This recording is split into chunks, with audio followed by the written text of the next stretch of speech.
As a టీమ్‌గా ఆడింది. ఆ జట్టులో చాలామంది మ్యాన్ ఆఫ్ ది మ్యాచ్ అవార్డులు గెలుచుకున్నారు. కొత్త ప్లేయర్స్ ఉన్నారు. పాత ప్లేయర్స్ ఉన్నారు. బట్ ఆర్‌సీబీ అనంగానే, కప్ అనంగానే ఫస్ట్ మాట్లాడుకోవాల్సింది కోహ్లీ గురించే. రైట్. 18 సంవత్సరాలుగా ఒక ఫ్రాంచైజీకి తన సేవలు అందిస్తూ, ఆ ఫ్రాంచైజీలోనే ఉంటూ, బయట ఎన్ని ఆఫర్స్ వచ్చినా వదిలేసుకుంటూ, ఆ ఫ్రాంచైజీలో ఒక ఫ్యామిలీ మెంబర్‌లా కలిసిపోయిన వ్యక్తి కోహ్లీ.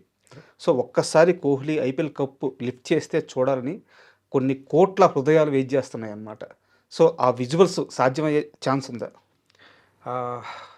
మేబీ ఉండొచ్చు రాజా గారు. హ్మ్. ఎందుకంటే ఇంత అర్లీగా ప్రెడిక్ట్ చేయడం అంటే కొంచెం కష్టమే.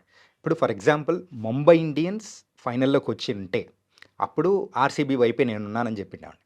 ఓకే. కాకపోతే ఇక్కడ పంజాబ్ ఇప్పటి వరకు వాళ్ళ కల నెరవేర్చుకోలేదు. హ్మ్. అలాగే ఆర్‌సీబీ కూడా. హ్మ్. సో, ఇద్దరికీ మంచి ఫ్యాన్ బేస్ ఉంది. అయితే కంపేర్ చేసుకుంటే పంజాబ్ కంటే బెంగుళూరుకే ఎక్కువ ఫ్యాన్ బేస్ అనేది ఉంది. అది హ్మ్. మనందరికీ తెలిసిందే.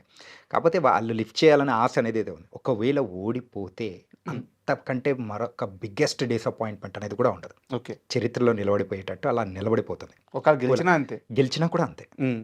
సో, అలాంటి ఒక రోలర్ కోస్టర్ రైడ్ మాత్రం మనం ఖచ్చితంగా మ్యాచ్‌లో మాత్రం మనం చూడబోతున్నాము. అండ్ ఆర్‌సీబీ కల గురించి మనం ఎంత మాట్లాడుకున్నా తక్కువే. ప్రతిసారి వాళ్ళు ప్రతి ఒక్కరు గూడా మరి ఆ ఫాన్స్ మాట్లాడే ఒక వర్డ్ అయితే ఏముందంటే, సో, ఈసారి కప్ నమ్మదే. హ్మ్. సో, అది ఈసారి మాత్రం వాళ్ళు యూజే చేయలేదు.